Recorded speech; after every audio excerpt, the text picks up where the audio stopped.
mais um programa Teia Cósmica. Eu, Devatara, sua terapeuta de relacionamento e sexualidade. Hoje estou aqui com uma querida, que eu posso falar assim, que é, olha, uma querida do peito mesmo, assim, que eu pude acompanhar aí um pouquinho da jornada dela. É a Magda de Oliveira. Eu conheço como Guida, então eu vou chamar de Guida.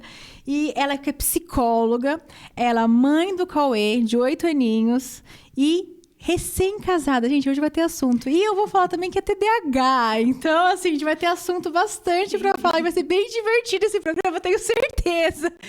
Guida, seja muito bem-vinda. Obrigada pelo convite. Obrigada por vir aqui contar a sua história, a sua jornada. Nossa, olha, tem tanta coisa pra perguntar. Eu tenho certeza que hoje vai ser bem divertido. Conte-me, então. Quero que você se apresente a sua jornada, como você chegou nas terapias, como que caminho que você foi. Conte-me mais sobre isso. Então, vamos lá.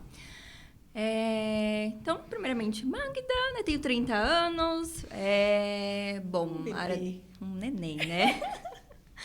Bom, eu procurei a área da psicologia, na verdade, foi uma descoberta para mim, né? Porque quando eu entrei, eu nem sabia o que estava me esperando quando a gente vai estudar sobre a psicologia, né? E basicamente eu entrei tentando trabalhar a questão do cuidado, né? Eu sempre trabalhei com a questão do cuidado com as pessoas. Ai, meu Deus. É isso. E esse lugar do cuidado, a gente acaba entrando muito de esquecer do nosso, de cuidar da gente, né? Essa cobrança de cuidar do outro. E a psicologia vai trazendo quando é importante a gente estar bem com a gente mesmo, né? Sim, realmente. Quando eu comecei a estudar psicologia, eu nem imaginava o que realmente estava me esperando, porque até então não era falado muito sobre o assunto do que era o cuidar de fato. Naquela época, acho que era antes da pandemia até mesmo, era meio que um tabu, né? Psicologia, só quem faz terapia era pessoas que tinham problemas muito sérios. Maluco, né? doido. Malucos, doidos, tem algum problema muito sério psiquiátrico. E depois da pandemia, a gente viu que todo mundo tem um transtorno, né? Todo mundo tem um parafuso a menos pra gente poder ali ir ajustando. E aí, esse cuidado que eu sempre busquei ter com as pessoas, eu fui levando, no caso, né, para a psicologia. Engravidei durante a faculdade, então foi um processo muito difícil, porque no terceiro semestre eu fiquei gestante, e aí foi um outro desafio para conseguir finalizar a faculdade, porque até mesmo o TDAH não ajudou muito, mas a gestação também foi bem difícil, porque deixa a gente mais lenta. Não sei se como foi para você na sua gestação, mas tudo funcionava mais lentamente, o processo também de pensamento não era o mesmo, o raciocínio não era o mesmo. Foi bem difícil, mas concretizamos na pandemia a faculdade de psicologia. Minha primeira oportunidade foi lá na Magna, que você conhece, que foi na Clínica Ser e Tempo. Ela foi a minha psicóloga. E aí, quando eu me formei, ela me convidou para trabalhar junto com ela para começar a minha carreira lá. E aí foi outro processo também, bem desafiador, do começar, do aprender, de me conectar com as pessoas, de realmente entender problemas reais, porque eu acho que aí a gente realmente vai entender, né? Existem muitos problemas reais que a gente mal faz ideia quando a gente se apresenta para o outro ali, né? Na prática do ajudar, do cuidado, do ouvir. E aí foi realmente bem desafiador. Ai, posso só uma observação aqui, gente? Essa história foi muito engraçada. A gente só para vocês entenderem o contexto. A gente se conheceu na jornada de ayahuasca, enfim, no trabalho que a gente fazia com a família Sarihara, tal. Ok. Então, eu, belo dia, com a minha tropa, né? Com meus meninos, com meus filhos, tal, nessa clínica, que ia todo mundo pra terapia, né? Então, eu lá, em prantos, não sei, esperando a minha hora de ser atendida pra fazer terapia. Daqui a pouco chega essa aqui. Oi, Deva, que não sei o quê. Eu falei, nossa, gente, não esperava você aqui. E aí eu falei assim, é isso, né? Todo mundo tem problema. Eu acho que é essa humanização também do terapeuta, do psicólogo, né? Às vezes a pessoa fala, ai, porque você é iluminado. Eu falei, gente, eu não sou iluminada. Isso mal sabe dos meus buracos, entende? Das minhas feridas emocionais. Só que a gente também estuda pra isso, pra ser gente também da gente e poder ajudar o outro. Mas não que a gente não tenha problemas, né? Sim. Acho que pelo contrário, né? Nós, como psicólogos, por mais que a gente estude sobre, nós enfrentamos também desafios muito grandes, e a cobrança também. Isso que eu ia falar. Por ser psicólogo e trabalhar com pessoas, com cuidado, a cobrança é muito maior. Porque eles têm aquela visão de que a gente não tem problemas, a gente não sabe resolver. Como assim você sabe me ajudar e você não sabe se ajudar? Como assim você tem problemas que você não sabe resolver? Então, é uma cobrança muito grande, né? E fora a autocobrança também, né? Também, né? O medo também de expor, né? Que é frágil, que tem um problema. Tem um paciente que falava assim, como assim você fica doente? Como assim você tem problema? Você vai no banheiro? Não, mas é bem isso mesmo. Eles nos vê muitas vezes como outro ser, né? Aí quando a gente conta, traz alguma coisa assim, na terapia que vai ajudar e fala alguma coisa pessoal, ele fala, mas como assim? Eu não sabia disso. Como que... Não. E aí... realmente é engraçado como que muitas vezes eles nos vê como uma figura que é intocável e como que isso também a gente acaba nos cobrando muito mais por transparecer, né? Dessa forma intocável que a gente não tem problemas, resolve tudo. E é um cuidado, não sei como que é na sua jornada de atendimento, né? Mas nos meus cuidados eu também tomo... Nos meus atendimentos, no caso, eu tomo muito cuidado para eles não me colocarem no lugar de salvadora. Sim. Que eles acabam colocando você como talvez até a responsável. Você tem que dar um para, calma. Respira. Você que tem que fazer a lição de casa. Já fez a lição de casa, né? Você tá aí fazendo as coisas, né? Tô aqui só para te apoiar, né? Sabe? Senão fica criando quase uma codependência da gente também, que eu falo que não é essa a minha jornada. Eu falo, né? Que a minha jornada é despertar e, tipo, dar aquele empurrão. Agora vai, filho. Vai pra vida. Sim, normalmente tem paciente que fala assim, como assim você já sabia disso? Eu falo, tava esperando o seu tempo. Exatamente. Por que você não me falou isso? Porque não era a hora ainda. Porque eles ficam tentando buscar umas respostas na gente e a gente não tem umas respostas certas pra dar pra eles, porque é muito do momento também que eles estão vivendo, né? E às vezes a gente já sabe até mais ou menos o que tá se passando, mas precisa-se que eles se coloquem à disposição para compreender o próprio processo, para eles entenderem até onde vai o limite, para que eles se coloquem no próprio lugar de salvador, né? E aí é muito engraçado, quando esse processo acontece também, é maravilhoso, porque eles ficam, eu consegui, eu sabia. Mas você sabia mesmo que eu ia conseguir? Como assim? É sobre.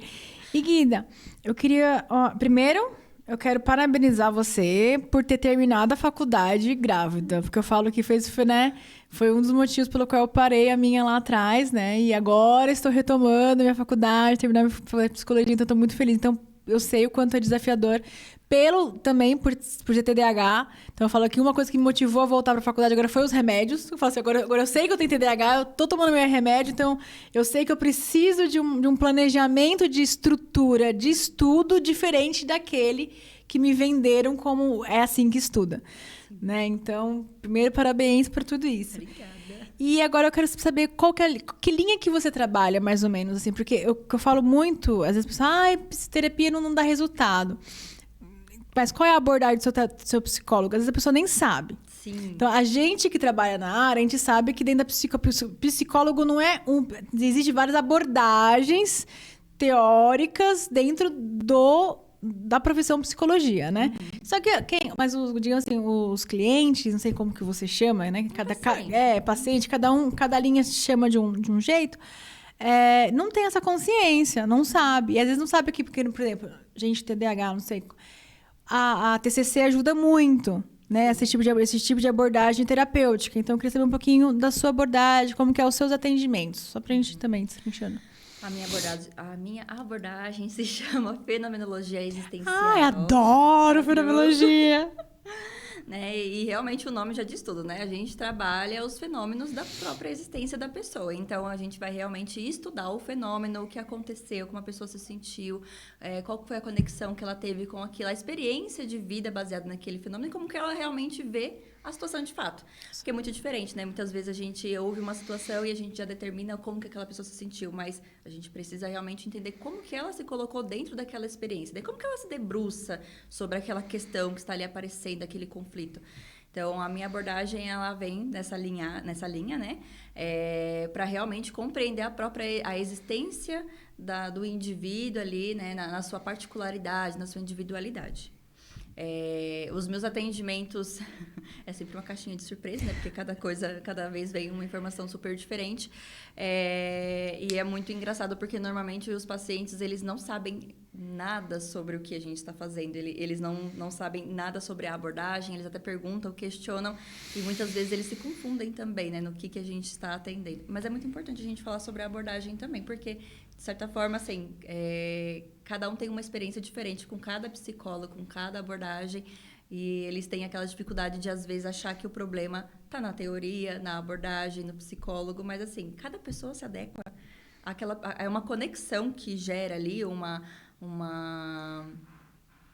linha que se coloca entre o paciente e o psicólogo, que muitas vezes a conexão não é nem sempre só sobre a abordagem, mas é sobre o olhar, sobre a forma do contato visual, sobre a voz, né, que a pessoa transmite ali. Ai, meu Deus do céu, você tá olhando com uma cara. Eu tô vendo você, uai! Eu me distraí com a sua mão ali. TDAH é assim, gente. Fazer o quê? Eu tô tentando esconder aqui. Não, pode falar, pode gesticular. Nossa, que unha bonita. Eu tava aqui assim. Mas é isso. Você tava falando com relação à abordagem e tal. E eu vejo também que é muito o momento de vida da pessoa também. Sim.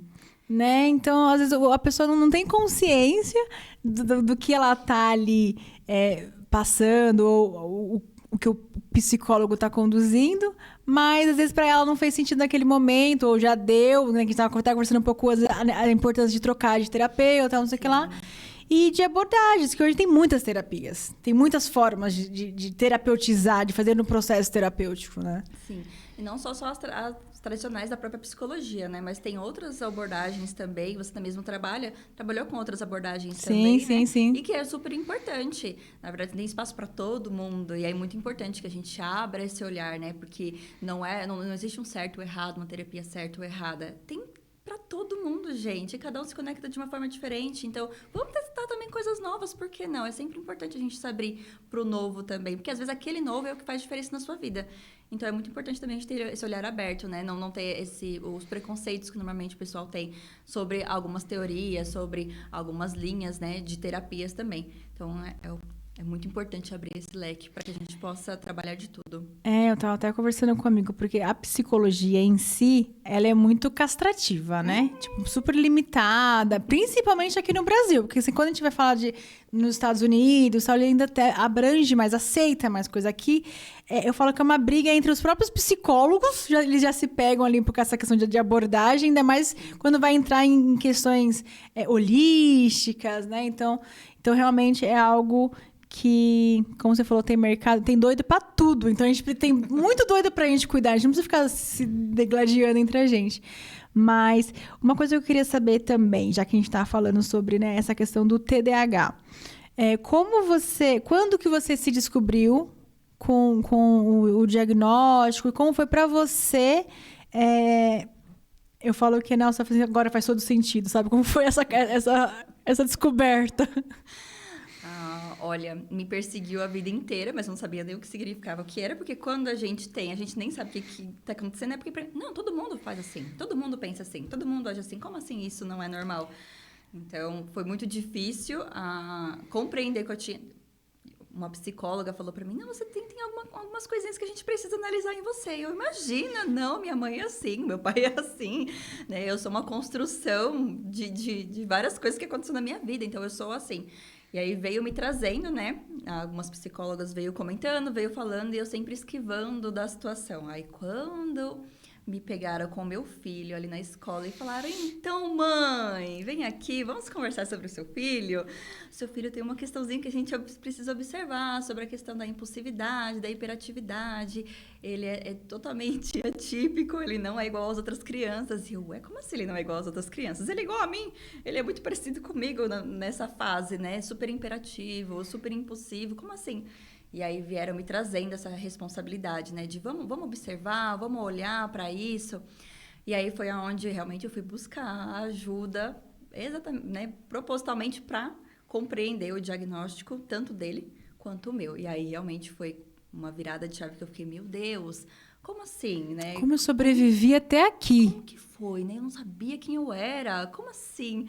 Então foi bem difícil também, porque a gente se pega se questionando de vários desacertos que a gente teve lá atrás, a gente fica, Então era por isso que eu tive esse comportamento, então era por isso que eu sentia dessa forma, então era por isso. E aí até às vezes, quando alguém me questionava, eu tive muito problema no meu relacionamento com o pai do meu filho, porque ele falava, né?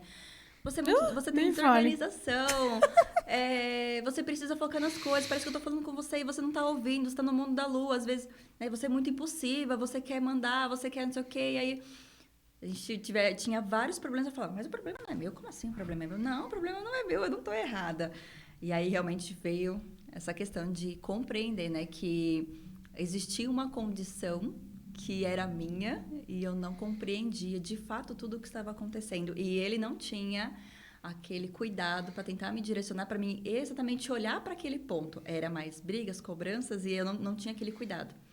Que é diferente agora nesse meu relacionamento de agora, que realmente ele parou para mim olhar e falou, querida, vamos conversar? Tem uma coisa aqui me incomodando. Você pode me explicar como que você pensa sobre isso? E eu, olha, comunicação saudável, né? Então, e aí a gente foi conseguindo entrar em acordo, porque ele foi me entendendo o diagnóstico, e aí sim foi desenvolvendo uma relação saudável, porque antes, sinceramente, era tiro, porrada e bomba em todos os meus relacionamentos anteriores, porque era muito difícil a impulsividade que eu tinha de lidar com as situações. Então, tudo para mim era 8 ou 80. E eu não tinha noção do quanto que isso realmente era agravante naqueles períodos. E você trouxe essa questão de relacionamento, né? E é muito louco hoje também, quando eu estou me relacionando, estou tentando, enfim, né?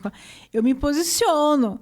Eu falo, olha, eu tenho TDAH, eu funciono desse jeito, se você fizer dessa forma, eu vou reagir disso, eu tenho necessidade de um planejamento, né? Então, não é bagunçado, porque senão eu vou desintegrar.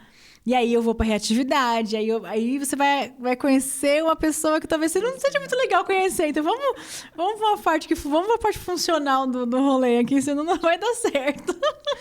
Sim. E é muito importante essa comunicação, né? E é uma coisa que é muito difícil de se ter em todos os relacionamentos, sim. né? Mas é muito importante quando nós entendemos que temos uma condição e a gente precisa avisar para o outro que essa condição existe. Não é se camuflar em cima do diagnóstico, sim, né? Exatamente. Mas a pessoa está ciente sobre como realmente nós sentimos, nós percebemos as coisas, as situações, porque muitas vezes não é proposital que nós fazemos alguma coisa, mas eles entendem como propositalmente, normalmente, né? Então, a gente tem que sempre estar pontuando, olha, não é assim, é assado. E é muito importante também que eles nos conheçam a esse ponto. E a gente também conhecer eles a esse ponto. A comunicação é muito importante. E eu, como trabalho com relacionamento, né? A comunicação é um dos grandes problemas das relações, né? De como a pessoa, às vezes, comunica e como o outro interpreta. Né, que são dois desafios. Então, realmente, ter esse diagnóstico de TDAH e outra coisa, né? O preconceito também, que tem que ser, mas agora é moda, todo mundo tem TDAH, que não sei o quê. Eu falei, cara, e não é. Né? Eu acho que a gente está passando por uma fase de descoberta e libertação dessa questão do diagnóstico. E você saber, eu falo que eu estava brincando antes, né? Existe um antes, né? E um depois. E a nossa história caminha muito junto nessa jornada, eu também descobri o meu diagnóstico a partir do meu filho. Né? De tentar entender. Eu falo que não é, filhos, que é seu preferido. Não é meu preferido. Não existe preferido, existe, né? Cada um funciona de um jeito, então eu vou me relacionar com da forma, né? Que gera a conexão ali com cada um. Mas o Titi, que é o meu mais novo, você também conheceu, né? Sim. Eu acabo me espelhando muito, nossa, como posso fazer para ele ter essa jornada? Como eu conheço, no caso, assim, a jornada. Então, eu falei, olha, como posso fazer para tornar essa jornada dele mais leve? Né? De conhecimento, tal, de elaborar, ele conseguir elaborar e acontecer. Eu sou TDAH combinada, né? Então, tem os dois. Ele é extremamente ativo, assim, do ligado no 200, sim, exatamente.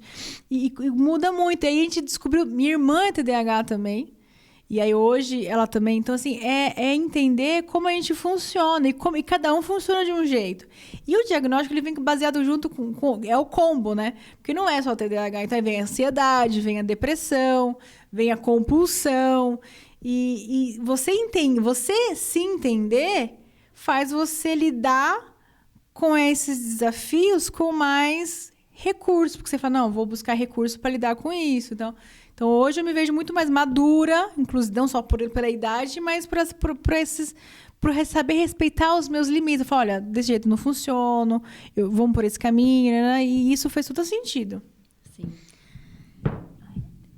É muito interessante como as pessoas, quando veio a questão do TDAH e explodiu, né? Todo mundo agora tem o TDAH, todo mundo fala que tem. É muito interessante como as pessoas, às vezes, têm aquele olhar muito estreito ainda sobre o que de fato é. Porque muitas vezes a gente fala assim, eu tenho TDAH, você é desatenta? Você tem problema de desatenção? Você esquece coisas no lugar? Até aqueles testes rápidos, né? Eu acho muito incrível quando meus pacientes vêm e falam assim, eu acho que eu tenho TDAH. Eu acho que eu tenho autismo. Eu acho que eu tenho, sei lá, borderline. Eles vêm com o diagnóstico que eles pegaram na internet. Eu acho isso maravilhoso, porque eles não fazem ideia do quanto que eu dou. E, internamente eu fico, meu Deus, o que está acontecendo com essa geração? Que está se autodiagnosticando, E o chat né? GPT, então, às vezes tem uma galera que chega pra mim, nos meus atendimentos, com um mapa astral, tipo assim, analisa. Eu falei, primeiro que eu não sou astróloga, e segundo, aí eu trabalho um pouco na linha da fenomenologia, eu posso trabalhar o máximo, o que isso significa pra você? Sim. Mas agora, é o máximo que eu posso fazer aqui nessa sessão. Sim. E os pacientes até que falam pra mim, olha, desculpa, não sei se você vai se sentir ofendida, mas eu perguntei pro chat GPT, eu falo, tudo bem, ele te respondeu, como que você se sentiu sobre isso? Exatamente. Faz sentido pra você? Então, vamos conversar sobre isso. É muito engraçado, porque eles ficam assim, quando você não pode me atender, eu vou lá, porque eu não quero te atrapalhar. Então, eu faço várias perguntas. Eu acho sensacional quando eles vêm com essas questões. Mas o pessoal, eles têm muito essa questão de achar que o TDAH é apenas a desatenção e a hiperatividade. Mas existe muitas linhas por trás disso que realmente faz com que a pessoa entre em sofrimento. Não é só por ser desatento que a gente entra em sofrimento, ou porque a gente é hiperativo e compulsivo que entra no sofrimento, né? Tem várias outras coisas que vêm além disso. O combo, né? E aquela questão, né? Nós que somos mulheres, muitas vezes é muito camuflado, porque a gente foi ensinada a ter um determinado comportamento, então a gente foi muito reprimida para que não tenha aquele comportamento. Até essa questão, eu sempre fui muito hiperativa, e a minha mãe ficava, você quieta, menina? Para com isso, né? Não ri alto, né? Se contenha. A minha mãe, ela sempre foi de colocar alguns limites, e ela nem percebia que realmente ela fazia isso, né? Era muito cultural, era muito da época, né? O meu avô, ele era muito rígido, repreendia. Então, ela também foi fazer esses mesmos movimentos. E aí, a gente teve esse sofrimento, né? De se reprimir, de não se compreender. O meu filho tá com 8 anos, eu já tenho diagnóstico. E como assim, com quase 30, não tô sabendo o que tá acontecendo comigo? Eu fiquei revoltada também. Quando eu digo, minha mãe é professora. Como que ela nunca percebeu isso? Que não sei o quê. Eu fiquei assim, sofri a vida toda, né? Eu podia ter terminado a faculdade, aquela coisa. Eu fiquei assim, teve um luto ali também. Você chegou a ler o livro da Ana Beatriz, Mentes Inquietas? Li, consegui ler, sim. Foi muito legal, eu achei muito bem explicativo e realmente fez muito sentido pra mim, que eu falei, meu Deus, realmente é isso, né? É esse o caminho que eu tenho que tomar e é isso que eu tenho que também me colocar dentro desses entendimentos que veio pra mim após a leitura e aí veio fazendo muito mais sentido. Mas, por mais que a gente saiba que tem um diagnóstico, é aquela questão, nós ainda somos seres muito individuais, muito particular, não é tudo somente ali no preto e branco, né? Sim. A gente precisa se conhecer nos detalhes também. Sim, na sua singularidade, como você lida e aprendeu a lidar com o próprio transtorno, né?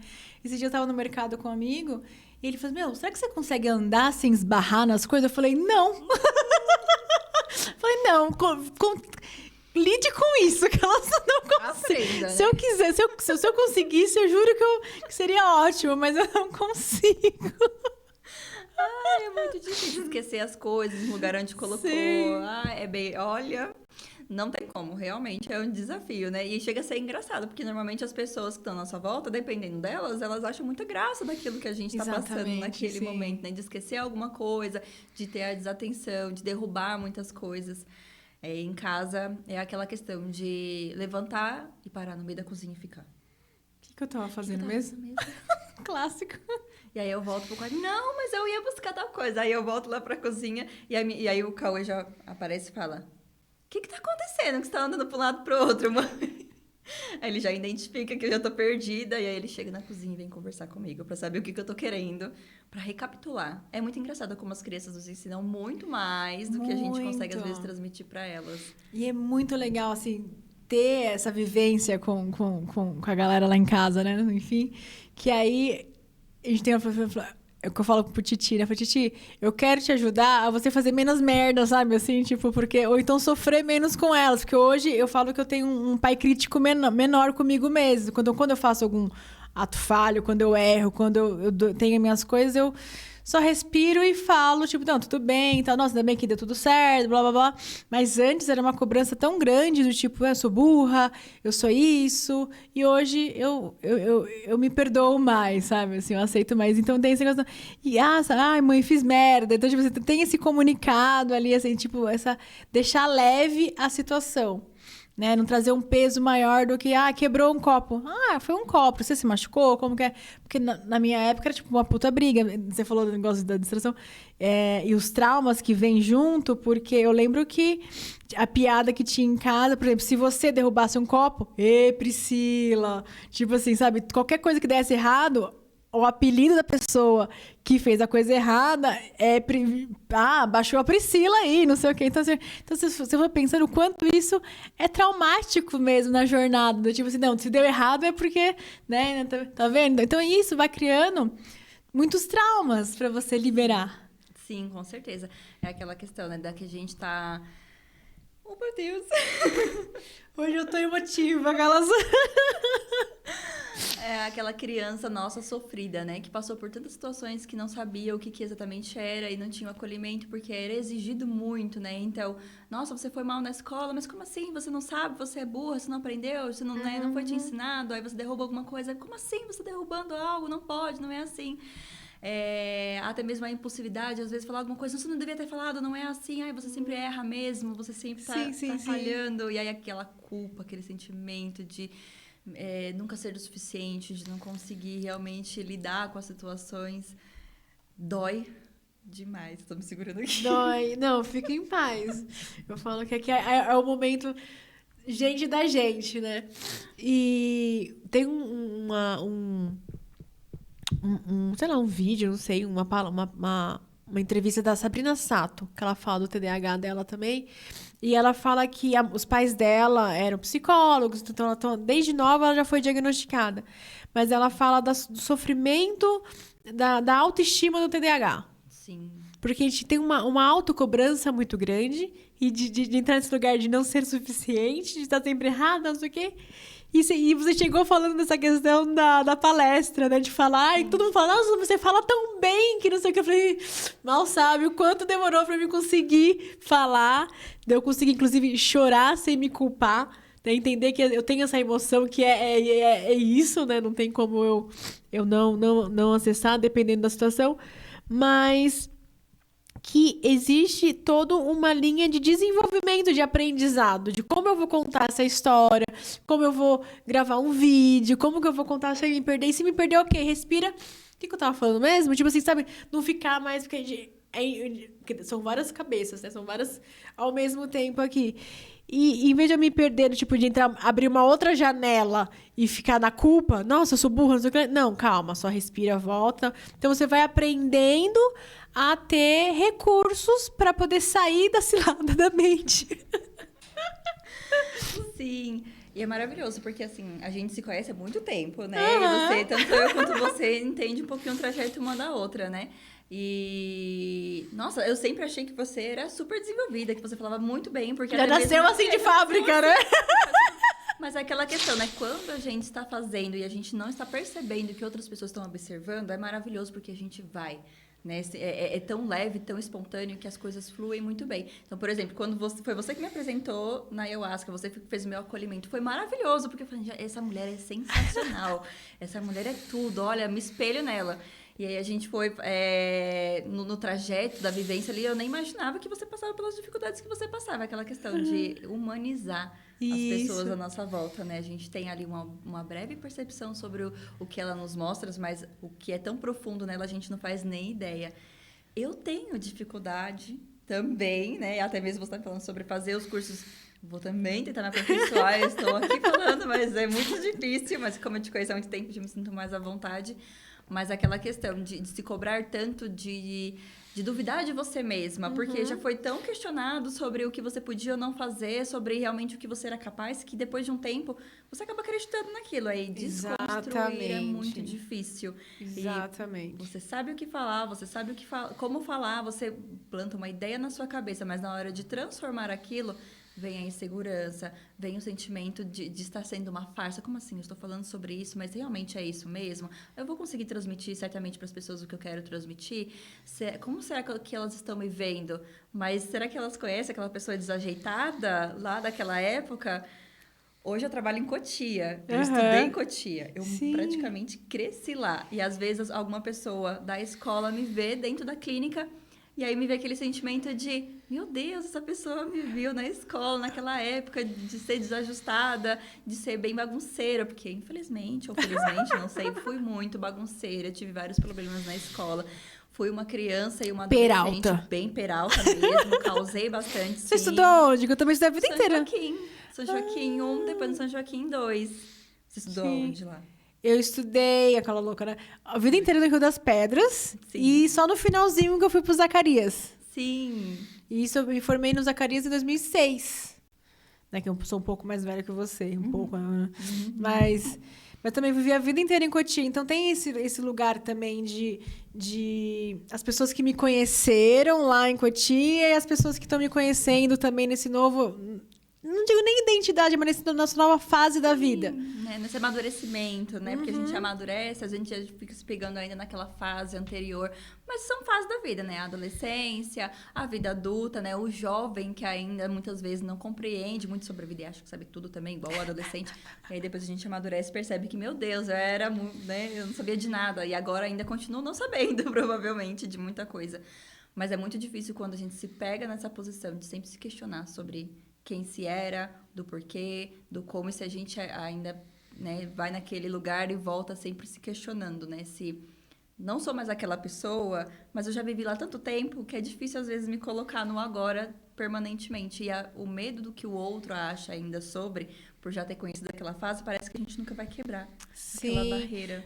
Porque eu percebo que a gente se identificou com aquilo que a gente ouviu, né? Inclusive, fazendo um jabá aqui agora, já que entramos nesse assunto, vai ter um curso dia 16, sábado agora, falando...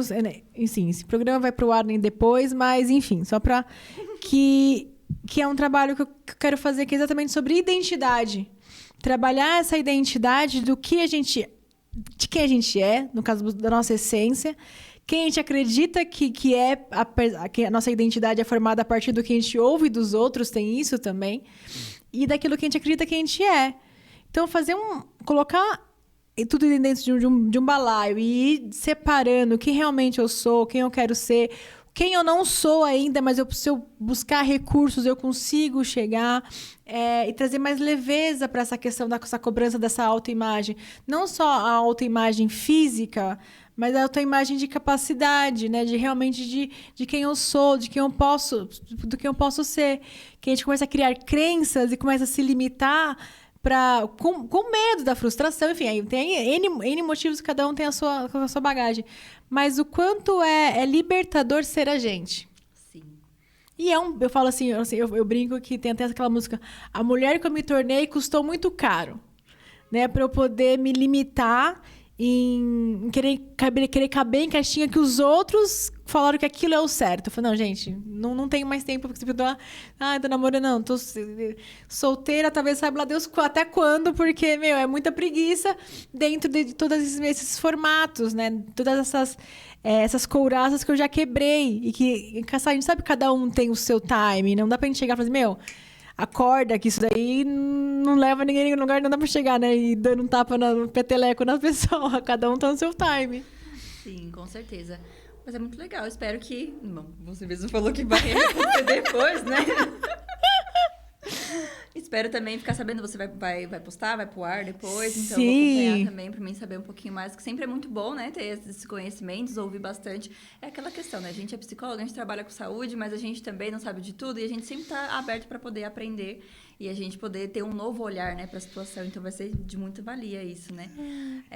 E a questão do relacionamento. Mulher, depois de tanto tempo tentando se conhecer, depois de tanto tempo quebrando ali as barreiras, a gente também não quer se colocar no lugar para qualquer pessoa, né? A gente não quer também se expor, abrir, né, o coração para qualquer pessoa. Exatamente. Seletiva, né? Exatamente. Eu falo que a régua sobe.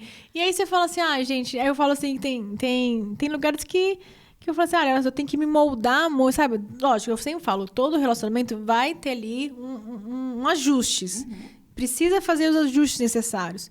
Mas você não pode se desfigurar para caber, né? Então, assim, tem os ajustes que eu falo, né? São coisas que eu abro mão, que são coisas negociáveis, valores negociáveis e valores inegociáveis. Então, tem coisas que, para mim, é inegociável. Né? Até mesmo, assim, momentos de vida, talvez. Eu trabalho, nessa casa que eu tô trabalhando agora, lá na Vila Mariana, a gente trabalha muito com consentimento. E é muito legal. Então, assim, sendo muito legal. Mas o consentimento é o quê? O meu não hoje é hoje. Talvez eu consiga elaborar e talvez lá na frente. Mas é não. Então, se você conseguir saber dizer não, você saber se conhecer e ir nos seus limites, é fundamental. Eu acho que é esse. Você começa a entender, olha, esse aqui é o meu limite. Daqui não faz sentido para mim. Com certeza. Na verdade, hoje, a maioria dos relacionamentos, eu atendo bastante casos de pacientes, né, que vêm buscar por conta de problemas de relacionamento. O problema ou é a comunicação, normalmente, né, a porcentagem é muito grande, ou pessoas que entram dentro de relacionamento mal sem se conhecer, e aí vão entrando dentro do relacionamento e acabam se perdendo porque entram na vivência do outro, né, não sabe nem mal o que gosta. Nas demandas do outro. Sim, não sabe nem mal o que gosta, e aí começa a gostar das coisas que o outro gosta, e aí quando eu pergunto, mas você gostava disso? Não, comecei a gostar depois que eu comecei a namorar com fulano. Aí começa a fazer aquilo porque o fulano faz. Aí termina com fulano, aí começa em outro... Porque aí eu atendo pessoas que passam bastante tempo comigo em terapia. Sim. Aí começa a namorar com outra pessoa. E aí eu sempre chamando, né, pra observar, pra refletir. Aí, porque comecei a fazer tal coisa. Por quê? Porque ciclano, que é o meu novo... né, minha nova pessoa ali, faz isso. Mas a atividade que você fazia lá e a outra coisa que você gostava, eu não gosto mais. Aí eu já começo a pegar, então essa pessoa realmente não está fazendo aquele movimento porque ela gosta, mas sim porque ela adentra na vivência do outro, né? Então ela perde realmente a identidade. Ela não gosta do que ela gosta daquilo que o outro que está com ela gosta. E aí, quando vai realmente se pegar essa pessoa sozinha, ela não faz ideia do que realmente ela é e ela gosta. Porque não está preparada para um relacionamento. Porque ela mal se conhece para poder realmente se introduzir num relacionamento que também tem o outro, né? O olhar para o outro também é muito importante. Ela se perde entre o olhar para ela mesma e para o outro.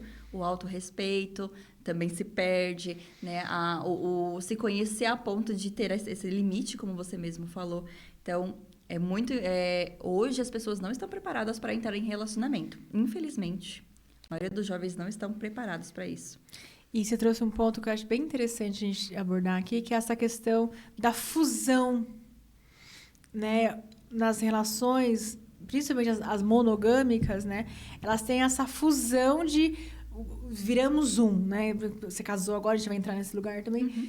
E essa fusão, e aí você entende, cara, eu posso me relacionar com você, lógico, vai ter o valor, a entidade casal, mas eu ainda tenho a minha identidade, os meus gostos. E é isso que precisa ser elaborado antes de entrar numa relação para você não ter essa perca de identidade. E é o que acontece muito nos termos de relacionamento, que eu percebo que é onde a pessoa entra naquela sofrência, naquele rolê todo. Por quê? Porque é como que realmente tivesse perdido literalmente uma parte, porque você se fundiu a tal ponto que você, e agora quem sou, para onde vou, né? Os sonhos, era tudo muito vinculado, porque não tem, quando eu falo da não monogamia, eu falo que é muito mais do que sair com outras pessoas, é você ter a sua identidade, a sua individualidade preservada e ter outras fontes de afeto. E quando eu falo de afeto, não só afeto sexual afetivo, mas de nutrição, ter as suas amizades, lógico, vai ter as amizades do casal, mas e seus amigos pessoais, né? Que às vezes você quer sair sozinho, às vezes, ou então né, continuar tendo a sua privacidade e tal. Então, isso para mim é valor dentro da não monogamia que eu me identifico. Mas ainda é muito complexo para mim. Eu falo que eu estou elaborando tudo isso para poder vivenciar. Mas é muito difícil mesmo. Você falou assim, falta maturidade e conversas claras sobre essas formas de relacionar. Porque a gente tem um padrão do que é o relacionamento. E quando a gente fala esse padrão, é esse relacionamento romântico. Que tá tudo bem bater, né? Que tá tudo bem ter ciúmes, é normal, porque é prova de amor. Enfim, todo um relacionamento romântico que foi vendido pra gente, que a gente comprou como ideal, mas que na prática não é funcional. Eu lembro uma frase que eu ouvia muito da minha mãe quando eu estava casada, que é assim, quando eu levava alguma questão, algum movimento, ela sempre trazia, mas todo mundo é assim.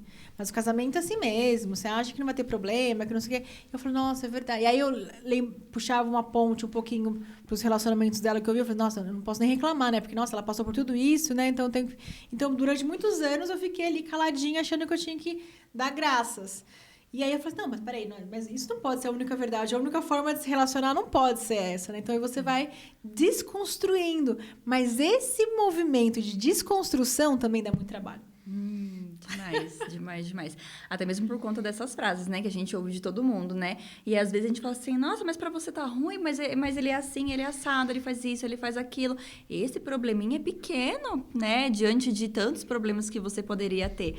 E a gente fica se sentindo culpada porque a gente tá reclamando de algo que nos fere.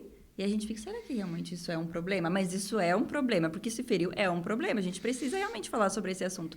Mas é aquela questão, né? Ou é nos vendido relacionamentos que a gente precisa aceitar tudo, porque é nos mostrado uma questão ali dos relacionamentos das nossas mães, dos avós, das tias. As né? referências, né? Que a gente tem, né? Dessas pessoas. Ou o conto de fada da Disney, que é tudo lindo, maravilhoso, que o príncipe encantado vem aqui salvar você e existe um feliz pra sempre, que eu acho ainda muito errado de falar feliz pra sempre. A gente não sabe o que aconteceu depois de casar.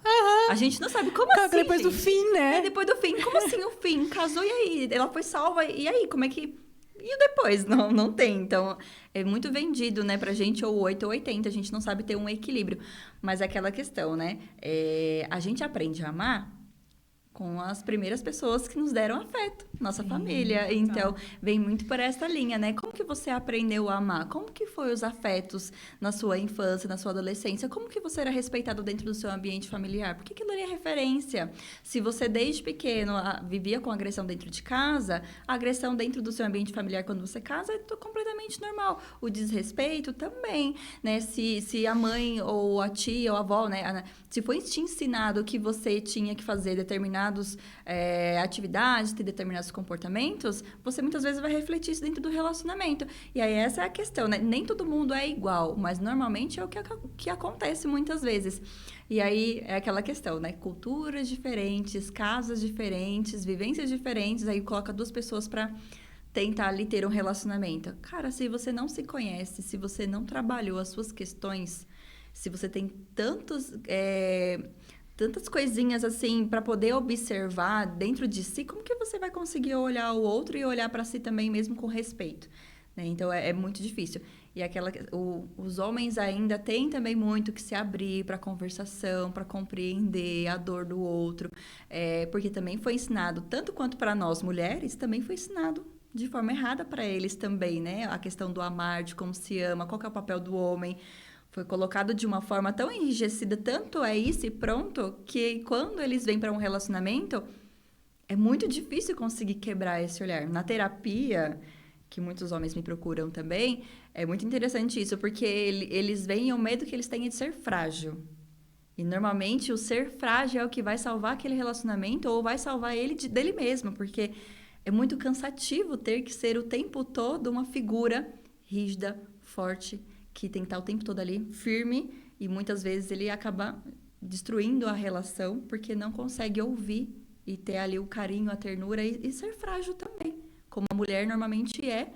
E que bom que a gente é, né? Porque, sinceramente, se a gente não fosse assim, desta forma, imagina o mundo como seria, né? Que bom que a gente tem o olhar mais atento, mais cuidadoso, que a gente não tem medo de ser frágil. E não é só a fragilidade que A gente fala normalmente de ser frágil, de ser fraca. É de ser frágil, de aceitar que a gente sente. É muito importante a gente sentir. Cara, se a gente não sentir as nossas emoções, se a gente não sentir de fato o que acontece, se a gente não compreender as coisas que acontecem com a gente sentindo, a gente não aprende nada sobre a gente mesmo. Né? Então, é muito importante que a gente tenha essa abertura. E você me trouxe muito uma frase do Paulo Vieira, que é comum, mas não é normal. E a gente acaba, que nem você falou, nos neutralizando, né, achando, cresci vendo isso, então é comum acontecer. Então, o fato de acontecer em outros lugares não significa que isso é normal. E a gente acaba normalizando as coisas ruins. Sim. Principalmente de relacionamento. Por quê? Porque foi o que a gente aprendeu, foi o que a gente viu na novela, né? A gente viu nos filmes, na Disney. Então, foi vendido isso como que é assim, se relacionar é assim, casamento é tudo igual, homem é tudo aquelas crenças, homem é tudo igual, não sei o quê. E aí, a gente tá passando por uma geração que tá dando muito trabalho, que é desconstruir tudo isso. E aí, tem várias coisas que não tinha também, questão de internet, blá, blá, que tá vindo, então é um trabalho muito grande, que nem você trouxe essa referência do masculino. Então, a gente veio até hoje o que é ser homem. O que é ser pai? Qual é o papel do homem? Qual é o papel da mulher? Que era tudo muito assim, né? Tá. E hoje a gente fala assim, não, peraí. Não é ser frágil, é ser vulnerável. É poder falar que eu tenho outras necessidades. Né? Poder ser, né? Poder sentir. E o quanto é importante isso, que a gente foi neutralizando esse sentir cada vez mais para poder caber, para você ser aceito, né? Para não passar vergonha. Ai, se eu falar que eu tô sentindo isso, que eu tô com medo, o que vão pensar de mim? Então, a gente foi criando essas couraças de parecer forte, de parecer... É que nem você falou, nossa, né? De colocar ali o lugar... Não, essa pessoa não sente nada, não. Ela sente, ou deveria sentir. E eu acho que é esse movimento também que a gente tá passando, que é um trabalho. Eu acho que não... né? Eu vejo, assim, que a gente nunca falou tanto sobre terapia, como a gente está falando hoje, como de uma forma natural, de uma forma realmente necessária para a evolução da humanidade, né? Para a gente poder viver bem, né? Realmente viver, sobreviver. Né? Eu vejo minha mãe hoje ela está fazendo terapia. Comecei a fazer lá uns 2 anos que ela tem terapia. Mas, cara, 60 e poucos anos. Né? Eu tô fazendo terapia, já, graças a Deus, há mais tempo. Então, já tenho muita coisa mais elaborada. E é sobre isso, poder realmente desconstruir para poder construir algo mais saudável. Mas para isso a gente precisa olhar para nossas feridas emocionais.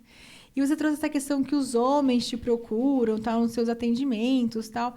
E o que você percebe hoje, assim, que depois eu vou falar do meu ponto de vista, dessa questão do masculino hoje, principalmente no site de terapia, quais são as grandes feridas, desafios que eles estão levando, assim, em questão até social, assim, uma coisa mais global, assim. A questão do machismo ainda está muito enraizado, né? É muito difícil para o homem não se ver nesse papel do homem que foi colocado desde sempre para ele, sobre o homem forte, sobre o homem que manda, o homem que dita, né? O homem que controla, o homem que é realmente predominante, né? Então, é muito difícil conseguir quebrar isso. E é aquela questão, quando se começa a falar sobre o assunto, eles mal percebem que realmente isso foi colocado para eles. Para eles foi tão natural, né, os pais fazerem esse movimento, né, a família fazer esse movimento, que eles mal percebem que eles foram condicionados a ter determinados comportamentos. E aí, quando a gente começa realmente a acessar algumas situações, aí eles percebem que realmente o comportamento deles veio de algo que eles acreditam que é certo, mas nem sempre eles acham que realmente é certo, mas aquela questão, né, de, eu vou levar um problema para um amigo. Bobeira, cara, toma uma aí. Tudo passa. Não, cara, vamos ali, vamos pro rolê. Então, tipo, eles desviam muito. Quando começa a se falar sobre um assunto que realmente é importante, dentro ali das amizades masculinas, tem muitos homens que escutam, mas a maioria dos meus pacientes, quando me trazem, eles me trazem que, assim... Tem essa dificuldade. Isso, não precisa...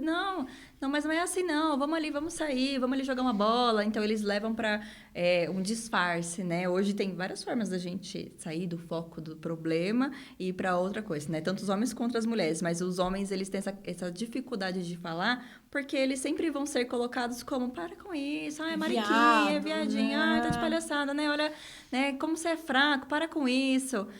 E aí eles têm esse receio, esse medo do que eles vão transparecer para o outro o que eles são. Se a masculinidade, se o homem que eles aparentam ser, se isso vai ser desconstruído pela visão do outro. E aí eles querem realmente sustentar, né? Que eles são aqueles homens fortes que decidem, que não sentem nada, que eles são inabaláveis. E aí, realmente, a gente vai entender que é muito importante trabalhar a questão do que dói no homem também, assim como na mulher, porque é um público que eles mal procuram terapia, mas quando eles procuram é porque eles realmente estão precisando muito. E o quanto o homem precisa ser ouvido também, os sentimentos, compreender as suas dores.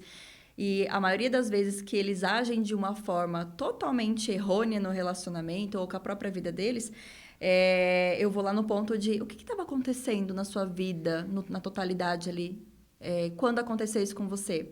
E aí eles trazem uma perda, um luto, uma insegurança, algo que aconteceu que realmente abalou eles a ponto de, bom, isso aqui está acontecendo, não quero acessar isso, o que eu vou fazer? Eu vou tirar meu foco e eu vou tentar direcionar isso para outra coisa, porque eu não quero pensar nisso. E aí acaba tendo comportamentos muito prejudiciais para eles mesmos e até mesmo para as pessoas que estão à volta. Então, aquela questão, né? Não sabem lidar com a dor. E normalmente na fuga da dor é onde eles se machucam e machucam as pessoas à sua volta também. E eu não sei se você conhece, eu não sei nem se é esse mesmo nome, uma coisa tipo, eu te mando. Mas eu trabalho muito nos meus atendimentos o livro O Cavaleiro Fora da Armadura. Nunca vi. Depois eu te mando, que vai contar exatamente sobre isso, sobre essa questão do que é ser homem, que é o homem super-herói, essa referência do que é ser homem e a dificuldade que aí ele começa a ter esse valor, né, de tipo, status, eu salvo, eu faço aquilo, que ele acabou não tirando mais a armadura. E aí, depois o processo dele todo passa nessa jornada do trabalho que é ele poder se permitir tirar a armadura. E eu percebo que isso acontece muito nos homens, principalmente nessa questão própria sexual, nessa cobrança, nos vícios de pornografia, nos usos que você falou, né, de neutralizar o sentir, que vai para o álcool, para a droga. E lógico que não é só o homem, a mulher também, mas o homem tem uma cobrança muito maior nesse sentido e eles não têm espaço para elaborar, porque, que nem eu falo, ainda para a mulher, aí não é que não sei se é fácil, né? Cada um tem, né, ser mulher também é difícil pra caramba, né? Sim. Né? Não é isso que eu tô falando. Só que eu falo que o homem tem uma dor que não se fala sobre essa dor. Sim. A mulher ainda, que nem ontem eu fui num grupo no evento de mulheres, ela tem esse acolhimento, né? Tem esse clube da Lolozinha, tem, né, maquiagem, tem rituais, tem um salão de beleza, tem situações que ela se permite ali desabafar. Agora, o homem não. Ele não tem esse espaço. Ele não tem esse lugar de fala, né? Porque ele não foi permitido sentir, ele não foi permitido falar sobre os sentimentos. E aí, realmente, entra nesse lugar de... E agora, como que eu vou fazer isso? E aí tem esse movimento de desconstrução. E aí a gente entra num outro movimento também, que é as mulheres estão cada vez mais se empoderando, se afirmando, precisando mesmo desse homem nesse lugar de salvador. E aí foi a imagem que eles construíram de que homem, para ser homem, é esse lugar de provedor, de salvador, de forte, só que não é mais esses homens que as mulheres estão buscando. E aí eu percebo cada vez mais indo pra pornografia, indo pra, né, esse lugar todo. E aí vem uma outra coisa que é os red pill da vida. Não é? E aí, assim, ainda tive que...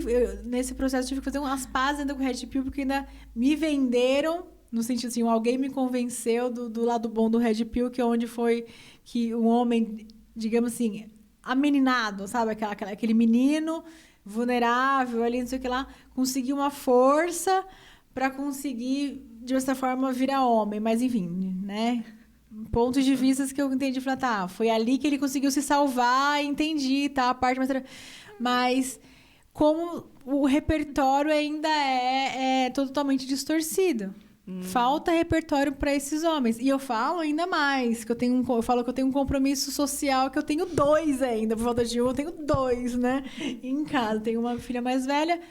E esses 2, então eu falo assim, cara, a minha responsabilidade é tentar construir esses homens, entregar esses 2 meninos que vão virar homem para a humanidade, para a sociedade. Sim. Então, como que é esse trabalho? É um puta trampo, porque existe toda uma galera contra, né? Tipo... Sim, é vendido ao mesmo tempo que a gente tenta trabalhar aqui para poder melhorar, para poder, né, a criança, nossos futuros homens, né? Porque o meu também é um menininho de 8 anos, mas estou tentando trabalhar muito com ele, né?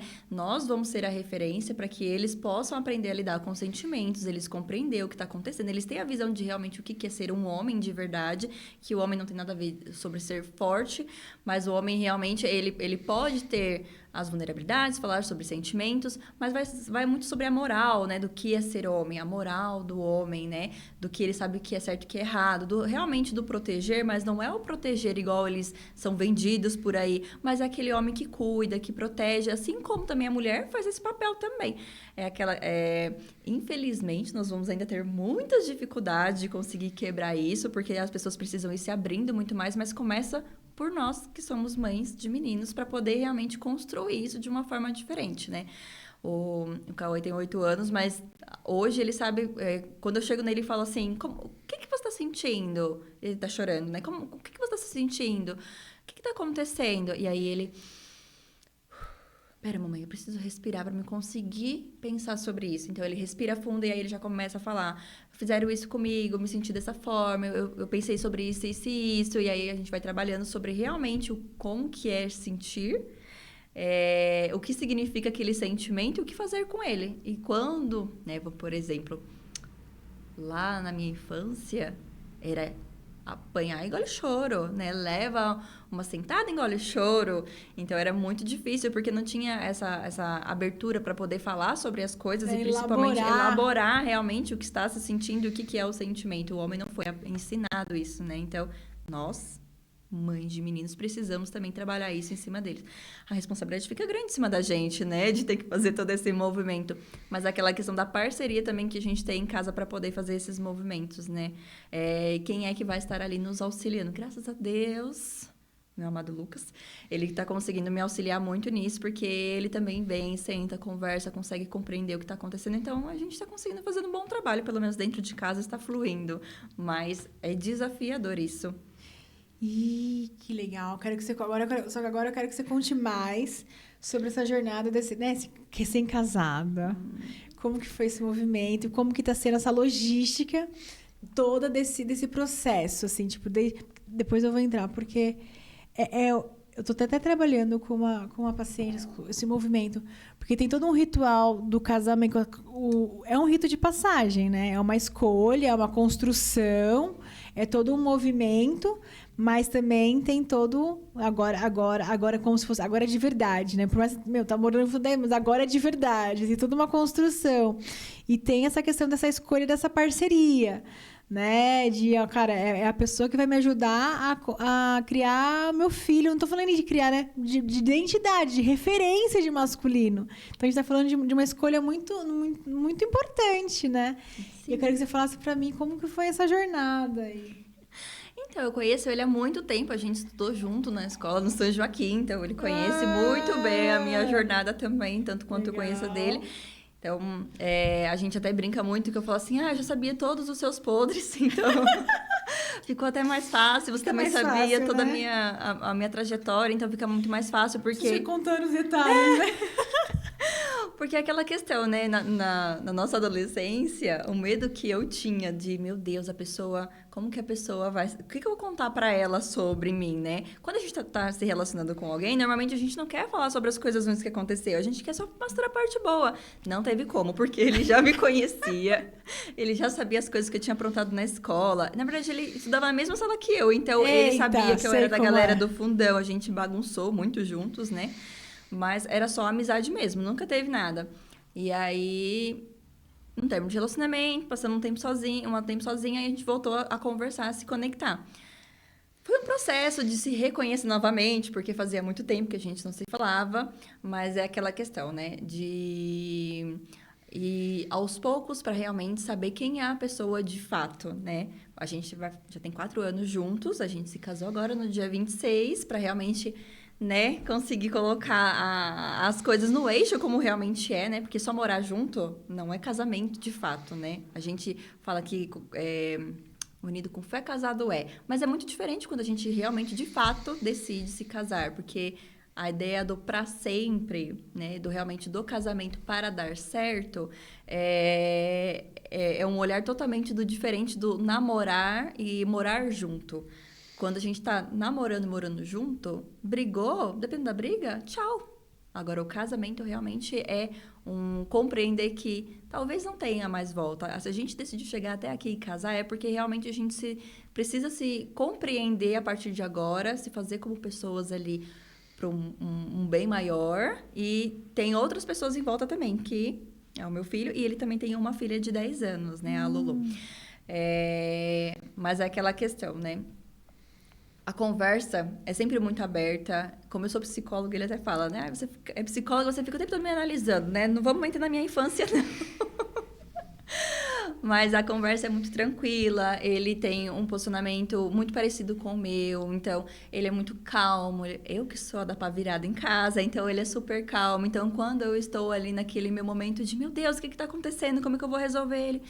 Calma, meu amor, calma, vida, vamos conversar. E quando eu tô com problema também, eu não sei como resolver, ou até mesmo meu filho, ele fala, vem aqui, meu gatinho, vamos conversar. E ele conversa com meu filho. Então, ele realmente é uma sustentação ali dentro do ambiente familiar, porque ele dá todo esse amparo. Ele é a calma do ambiente com 2 TDAH, então imagina, né? Ele é mineiro, super calminho, e a gente é... Ai, meu Deus, e agora? Como é que vai ser? E super agitados, mas... olha, o casamento, depois que a gente casa, a gente fala, não, nada vai mudar, né? Muda. Muda o olhar, muda a percepção. Antes do casamento eu tive uns surtos, porque eu ficava assim, meu Deus, antes do casamento ele vai querer ir embora. Porque ele vai falar, meu Deus, eu tô fazendo errado, essa mulher é maluca, como que eu vou ficar com ela? Mas depois do casamento, parece que acalmou, né? Que é outra visão, que é realmente um movimento de comprometimento, que ali agora realmente é para fazer dar certo, que a gente vai passar pelas barreiras, que é um sustentando o outro, que é realmente a parceria. Não é só um ali lutando, né? É os dois. E depois do casamento parece que ficou muito mais sério isso. Né? E aí a gente entra em algumas questões, né, que eu vejo que tem essa questão do ritual, né, da cerimônia mesmo, assim, daquele rito de passagem, que hoje a gente tem poucos dentro da sociedade, mas o casamento ainda é um que se mantém. E tem uma questão energética também ali, se você for pensar toda, né? Porque, que nem você falou, tem essa questão do inconsciente, né? Ah, tô namorando. Ah, não, agora tem até o ficante prêmio. Olha isso, gente. É tudo para você ficar menos responsabilidade ou menos conexão. E agora, quando você escolhe casar, que nem você falou, né? Tem uma escolha ali, porque é diferente de anos e anos atrás que você tinha aqueles casamentos arranjados, enfim. Então, realmente, essa escolha de fazer dar certo. E eu sempre falo nos meus atendimentos, nos meus trabalhos, que quando você quando você casa, é escolher todos os dias fazer aquilo dar certo. Não é só... Que nem o pessoal fala, casou, agora eu tô sossegado. Não, agora que começa o trabalho. Agora que você tem que fazer o que precisa ser feito para poder fazer isso ser congruente. Senão, a gente fala, vai cair no mais do mesmo. E é muito louco isso. Então, eu fico assim, fico muito feliz de ver você nessa jornada aí de recomeço, de dar essa chance para você, que tem isso também, né? Principalmente nesse olhar... do neurodivergente, do filho, essa cobrança, porque tem uma cobrança muito grande, tipo, nossa, ainda mais, não sei, eu não casei de novo, né? Tive um casamento. Eu não casei também de novo, não, foi meu primeiro casamento. E aí, seu primeiro casamento. Sim, acho que até a minha crise também foi por conta disso, porque quando, no meu primeiro relacionamento, eu fiquei... Faz sentido. 5 anos de relacionamento, né?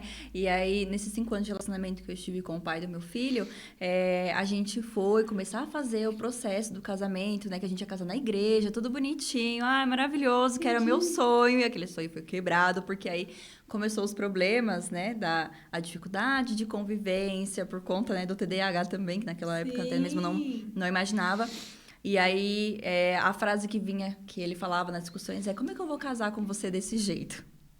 Como que a gente vai dar continuidade no nosso relacionamento desse jeito se a gente não consegue... neste momento, a gente não está conseguindo. Então, Eu fiz todo o processo ali do casamento, mas nunca se concretizou. Por quê? Porque ele falava que não dá, porque você é uma pessoa muito complicada, porque eu não te entendo, porque a gente não se entende, né? Porque o seu jeito não é certo. Aí eu ficava, meu Deus, olha que tipo de pessoa eu sou. Nunca ninguém vai me querer, porque eu sou muito complicada. Então, é uma coisa que eu falava muito quando alguém ia vir se relacionar comigo. Olha, eu sou muito complicada, tá?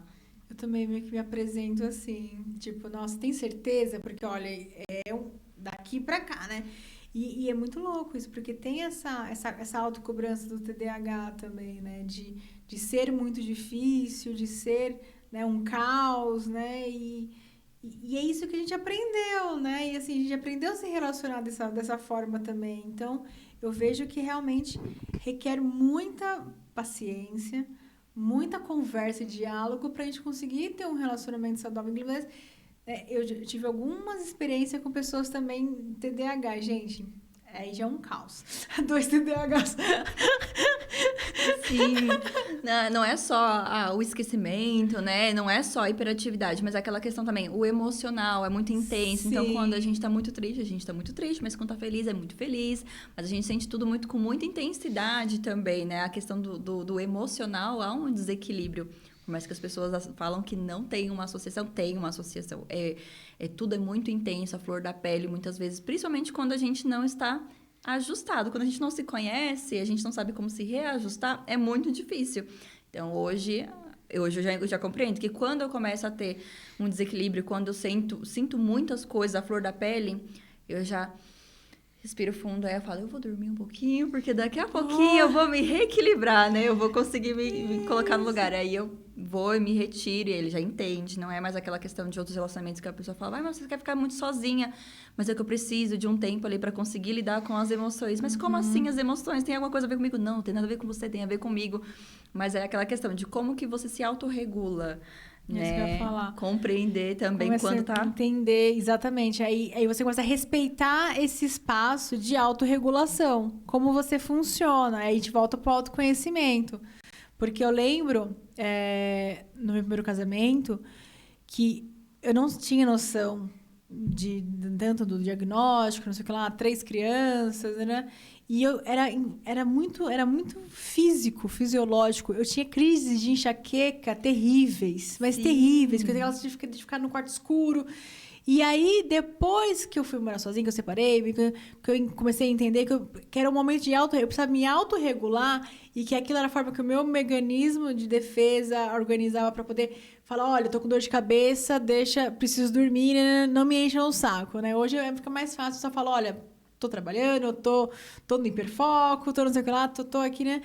E aí, esse momento de autorregulação, você começa a entender os seus limites, e fala, nossa, isso aqui já tá over pra mim, preciso me ausentar, preciso de menos estímulos, né? Tem isso também. Sim, tem isso também. Aí é essa questão, né, do como que o outro respeita também o seu espaço, né? E aí é aquela questão, quanto mais o seu parceiro te escuta e você tem aquela troca, e não é o escutar somente aquilo que você quer ou interpretar da sua forma, né? Você realmente escutar o outro de fato, abrir o coração e os ouvidos, né? Que aquilo que vai ser transmitido é muito importante. Aí você começa a ter um relacionamento que realmente você fala, não, aqui é o ponto certo, né? Eu gosto muito de ouvir, né? Até da profissão também, né? A gente escuta muito, mas encontrar uma pessoa também que está disposta a te ouvir é muito importante. Então, hoje, graças a Deus, eu encontro isso no meu parceiro, né? O Lucas, quando realmente ele percebe que tem alguma coisa ali, às vezes não precisa nem falar, ele percebe, o comportamento me muda, eu nem percebo que mudei. Aí ele já me pega e fala, vem cá, gatinha, senta aqui, o que tá acontecendo com você? Né? Mudou do nada, você tá meio estranho. Não tô estranho. Tá estranho assim, vem cá, conversa comigo. Aí ele me dá meu tempo, aí depois ele percebe, né? Eu preciso de um tempo. Aí eu fico lá uns minutinhos quietinha, daqui a pouco. Então, sabe o que é? Ele tá vendo como tinha alguma coisa? Eu sabia que tinha alguma coisa. Então, vamos conversar, vamos falar. Então, ele realmente já compreende como que isso funciona. É muito louco isso também. Quando você precisa de um tempo para elaborar o que você tá sentindo. Porque se você for na reatividade, você vai pras cabeças. Aí eu falo, aí você vira louca, você fica descompensada e realmente você acaba entrando nesse lugar. Porque você não conseguiu, nem você entende o que você está sentindo. Sim. E aí você acha que é isso, mas na verdade, aquilo é só a pontinha do iceberg, porque são várias camadas para você entender. Mas E aí é interessante, porque aí o comportamento é só reflexo de algo que está mais embaixo. E aí a gente começa a virar um caos mesmo. Mas por quê? Porque você não teve o tempo de elaborar, de se autorregular, enfim, de entender o que está realmente por trás daquilo. Sim. E é aquela questão, né? Quando a gente entende isso no relacionamento é super saudável, tá ótimo. Mas quando a gente tá num relacionamento que não dá certo, nossa... Sinceramente, teve uma época... Eu tava começando a ir pra área clínica, né? Tinha acabado de me formar.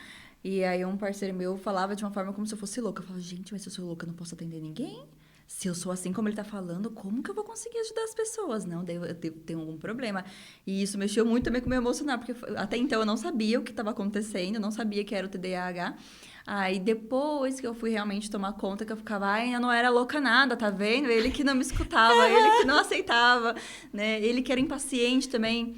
Eram muito parecidos, comportamentos explosivos, então era uma troca que não tinha fim ali de farpas, né? E aí eu era louca da situação, porque eu não conseguia me regular, eu não conseguia expressar, não se dava tempo também para expressar, porque a pessoa espremia até eu realmente falar o que estava acontecendo, e às vezes eu nem tinha, eu estava na flor da pele, não dava o tempo de eu conseguir ali compreender de fato o que está acontecendo. Aquela questão, né? Dá tempo realmente para a pessoa conseguir compreender a si mesmo, para depois você querer saber o que está acontecendo.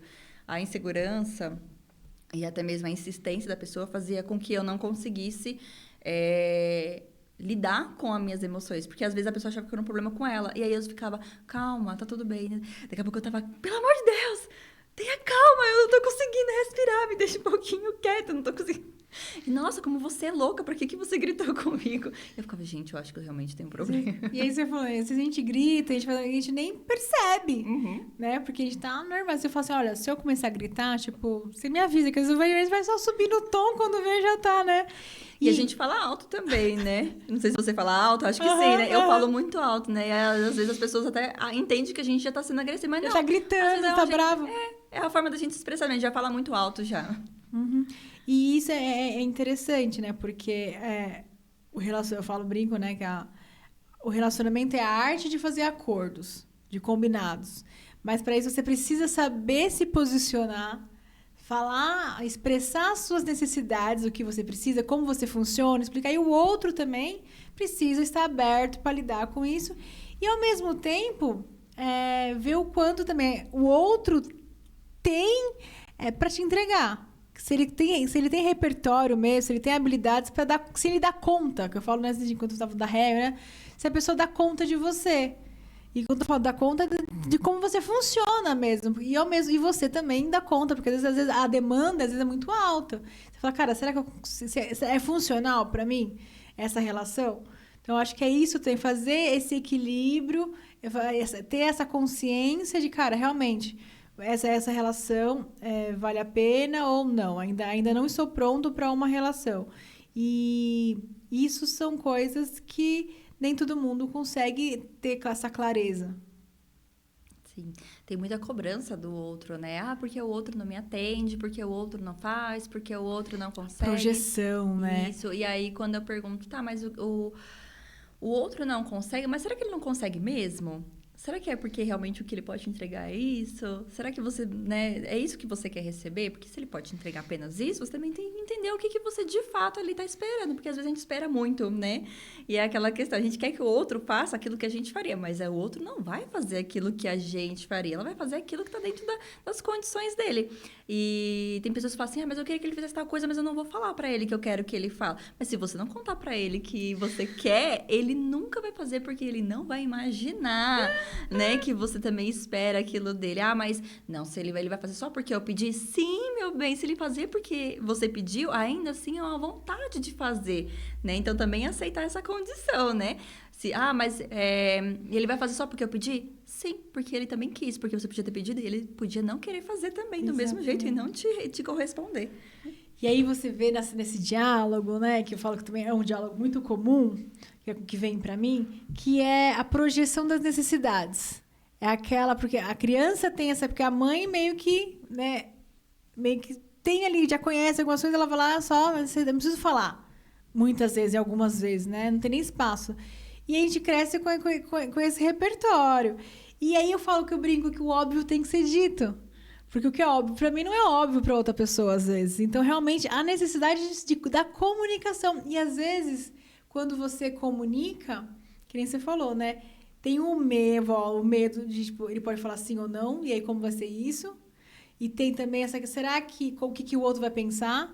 Mas como assim ele não sabe que é isso que eu quero?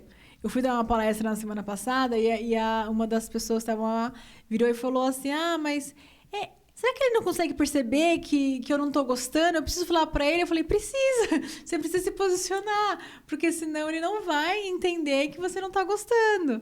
Né? E assim, isso é pra tudo na vida, né? E a gente acaba se colocando em situações que não nos cabe só porque tá com medo de falar ou não tem essa habilidade de falar e se sentir seguro, sem julgamento, sem briga. Não, mas se eu falar isso, você não vai gostar e vai ter briga, então eu não vou falar. E aí acaba criando esse emaranhado nessa relação. Uhum. E até aquela questão, né? Eu vou falar porque ele vai brigar. Você nem sabe disso, de fato. Será que realmente vai acontecer alguma briga? Será que não vai ser mais uma ponte para o entendimento? Mas eu quero evitar conflito. Mas vamos combinar que, na verdade, o conflito é o que vai te salvar de muitas coisas. Porque se você ficar só adiando, seu sofrimento é maior. Você está entrando em conflito consigo mesmo, porque você não fala sobre aquele assunto. E é muito importante a gente, né, colocar... É aquela questão. Cara, se você tem medo de falar pro seu parceiro algo que tá te incomodando, tem alguma coisa muito errada com o seu relacionamento. Porque realmente a chave de tudo é poder falar tudo, até o que incomoda, para resolver o problema. Porque só carregar aquilo sozinho não vai resolver nada. Vai causar muito mais sofrimento. Você vai ficar infeliz dentro de um relacionamento que você não se sente ouvida. Mas se isso não acontecer, se não ter aquela conversa dura, nada vai pra frente.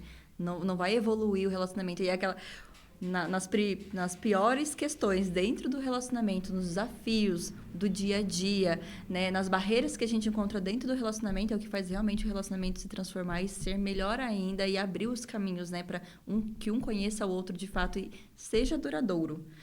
Porque o que tem de relacionamento que as pessoas mal conversam, mal se conhecem, aí é muito engraçado. Né? Mas eu converso com a minha parceira, eu converso com o meu parceiro. Você conversa sobre o quê? A gente conversa sobre o dia a dia, né? Uhum. Pega a criança na escola, leva a criança para tal lugar. Não se conversa de fato o que tem que conversar. E as conversas mais difíceis, que são as transformadoras, nunca são pauta real do relacionamento.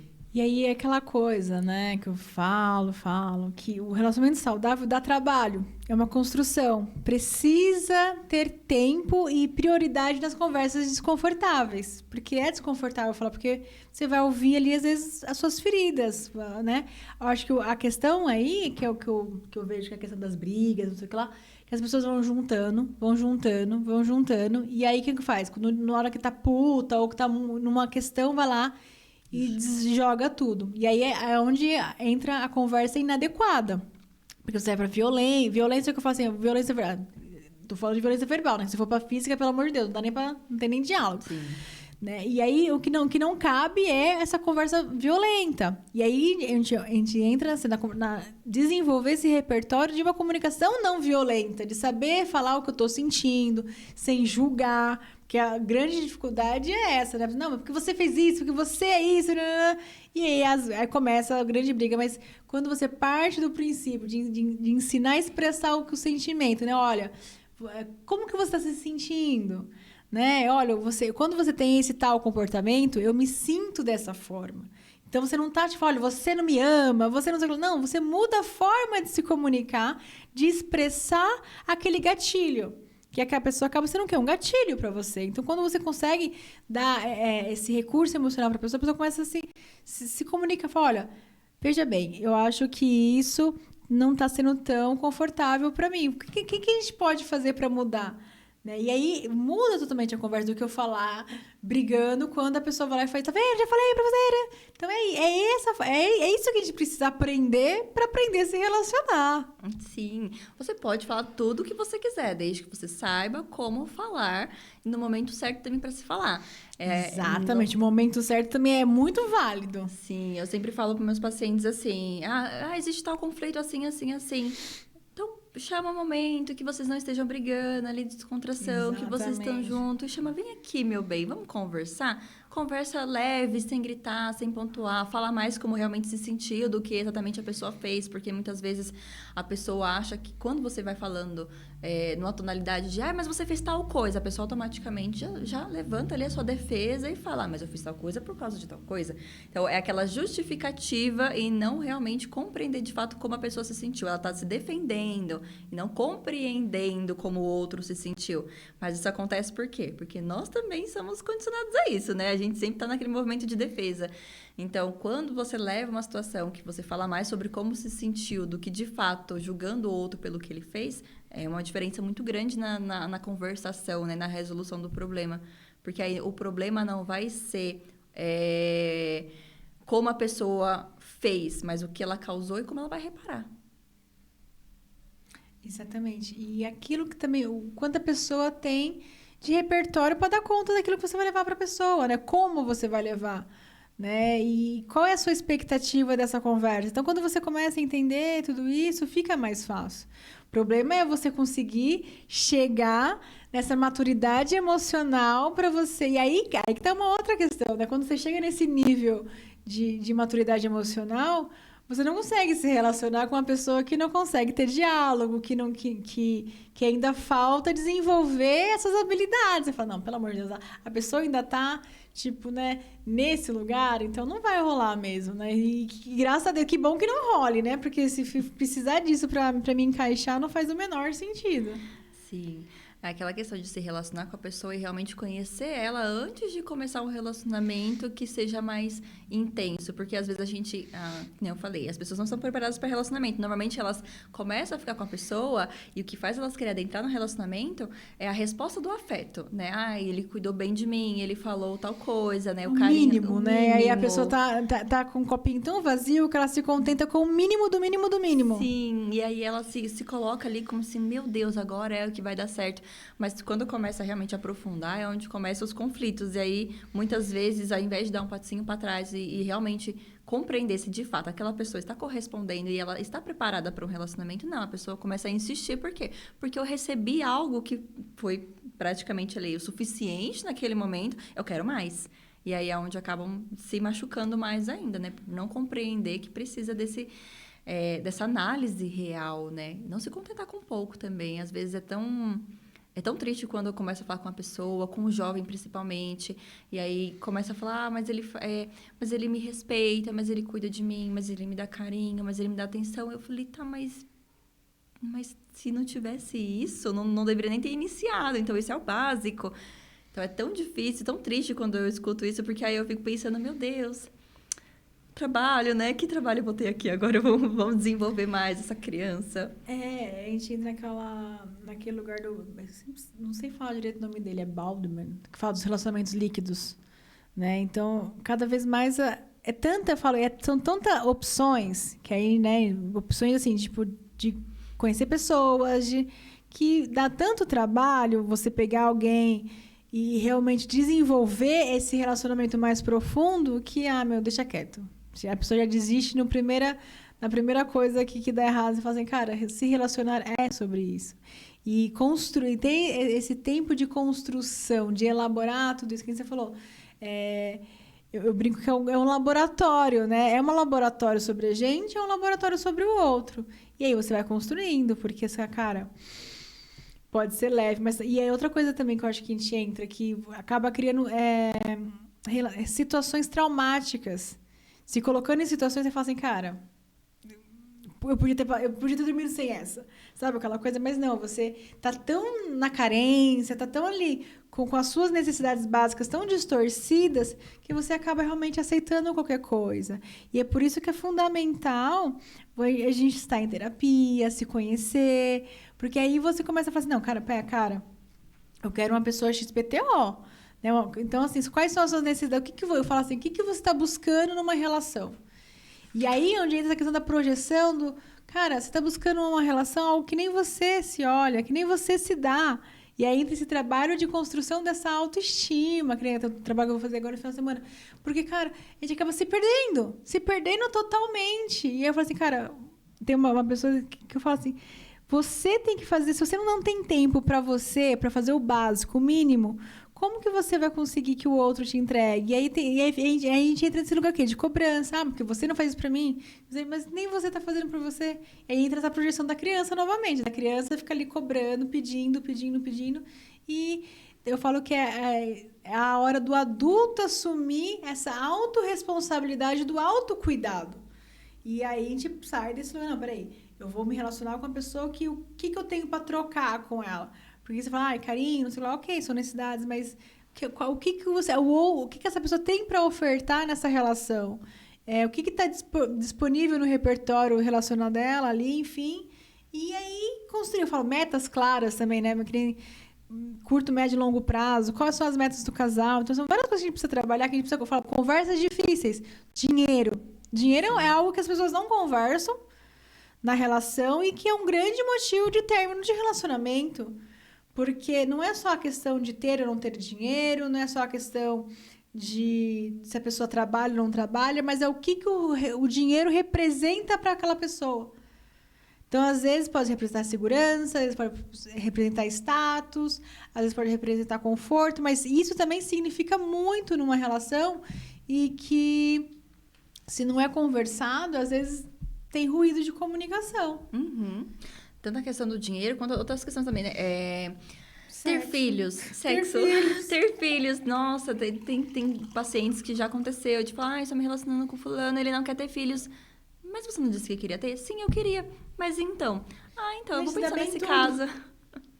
Então, essa questão, né? São perguntas básicas que muitas vezes a gente precisa ter ali, fazer para poder realmente saber se vai dar certo, né? Por exemplo, você tem pretensão de morar fora do país? Cara, eu não me penso morando fora do país. Primeiro que eu sou péssima, nunca consegui aprender outra língua, né? Então, como que eu vou morar em outro país, me relacionar com alguém que quer ir pra fora, sendo que eu não quero sair de onde eu tô, né? Como que eu vou morar com uma pessoa que quer, sei lá, quer ir pro interior, mas eu quero morar na praia, eu não quero sair daqui, né? Eu quero morar na cidade. Então, essas perguntas são muito básicas e normalmente não são feitas, né?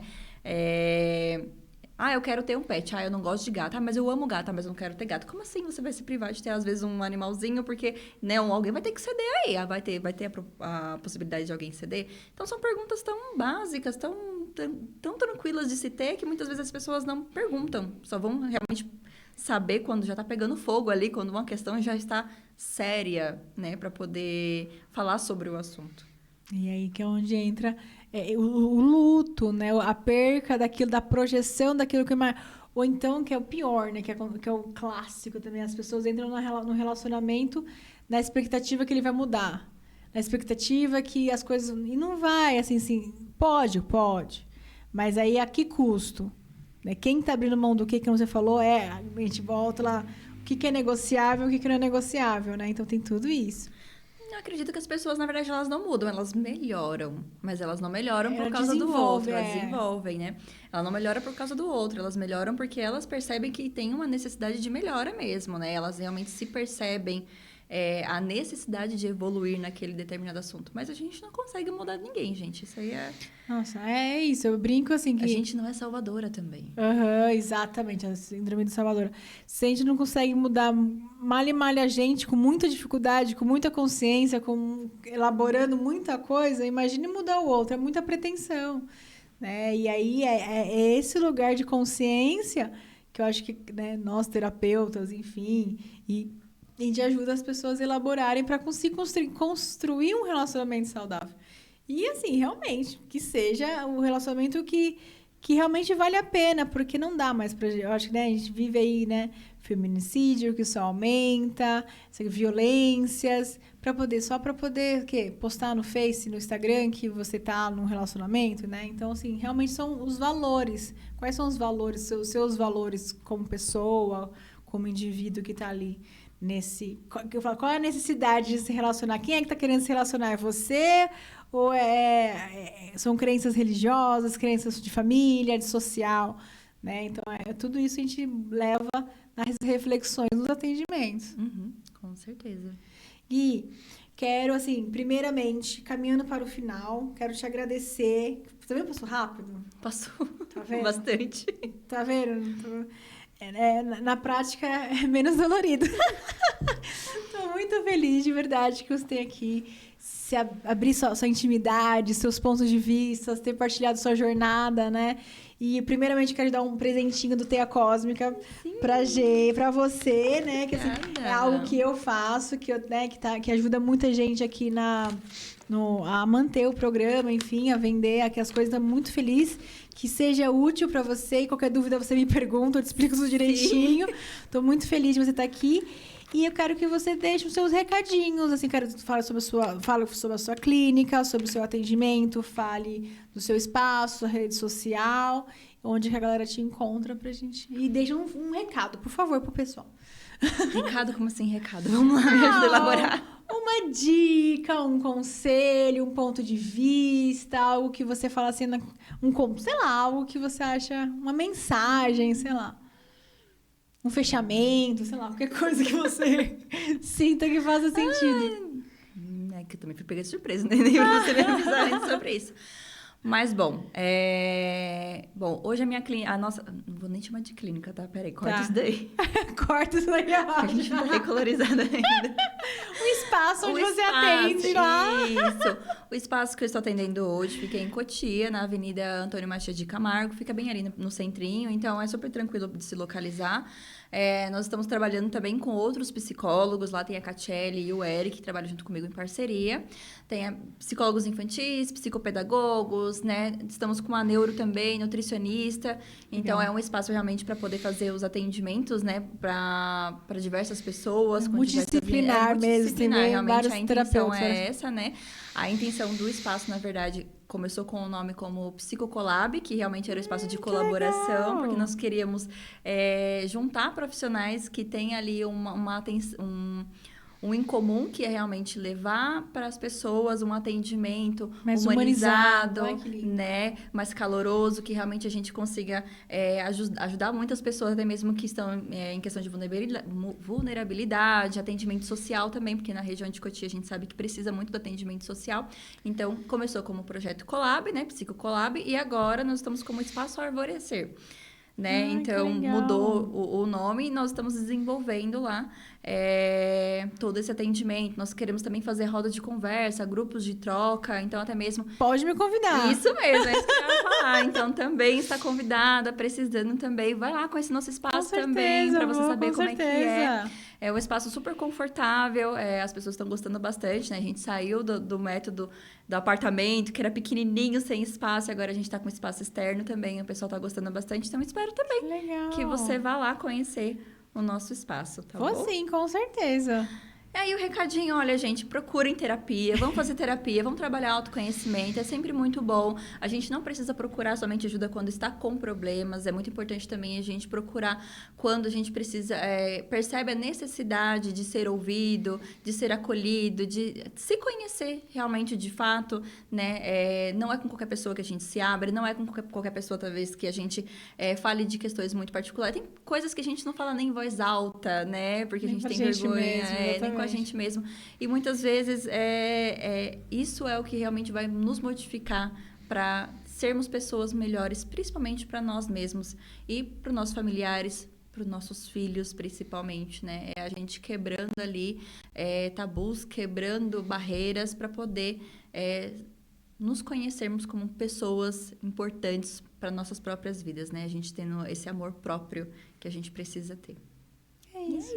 Muito obrigada de verdade. Gente, é isso.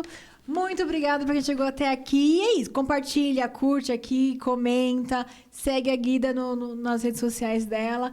E é isso. Procure terapia. Não espere o corpo transbordar para só depois, né, pedir ajuda ou, enfim, chegar numa situação muito de sofrimento mesmo, né? Então, não espera. Procure um profissional que realmente você sinta confortável. Busque procurar a abordagem do terapeuta para você ver qual que se identifica. Isso é muito importante.